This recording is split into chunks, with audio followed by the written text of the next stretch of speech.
Dans cette vidéo, nous verrons comment mesurer un angle. Mesurer un angle, c'est mesurer l'écart entre les deux côtés de l'angle.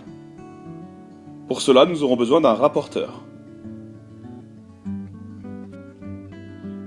Sur n'importe quel rapporteur, vous trouverez un viseur, comme sur la gauche, et des graduations. Chaque graduation correspond à 1 degré, qui est l'unité de mesure de l'angle. Pour mesurer un angle, la première étape est de placer le viseur sur le sommet de l'angle. Donc ici nous avions l'angle ABC, de sommet le point B. Donc on place le viseur sur le point B. En gardant le viseur sur le point B, il s'agit de faire pivoter le rapporteur pour que le 0 soit aligné sur un des côtés de l'angle.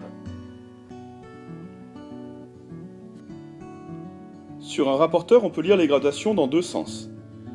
Donc pour mesurer un angle, je vous conseille de compter le nombre de gradations qu'il y a entre les deux côtés. Donc ici, on a 50 gradations. Cela signifie que l'angle ABC a une mesure de 50 degrés. On peut alors coder par un arc de cercle au niveau du sommet et noter que ça fait 50 degrés. Et bien sûr, on n'oublie pas d'écrire avec le codage que l'angle ABC est égal à 50 degrés.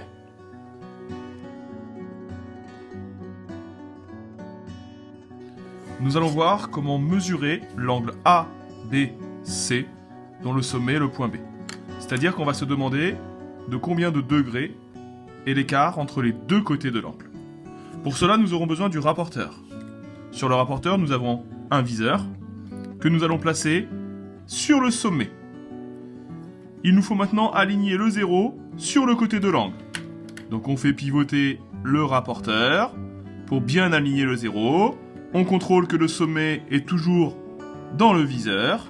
Et on va maintenant se demander combien de degrés il y a entre les deux côtés de l'angle. Moi, je vous conseille de compter le nombre de graduations.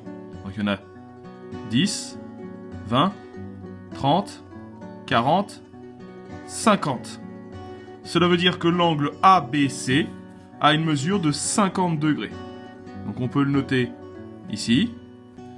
Et on peut aussi noter donc que l'angle ABC est égal à 50 degrés. Pour mesurer un angle, il faut donc bien s'entraîner à placer le rapporteur, mais surtout à lire les graduations. On fera attention, on se souviendra qu'un angle aigu est plus petit que l'angle droit, donc il sera compris entre 0 degrés et 90 degrés, et un angle obtus est plus grand que l'angle droit. Donc sa mesure sera comprise entre 90 degrés et 180 degrés.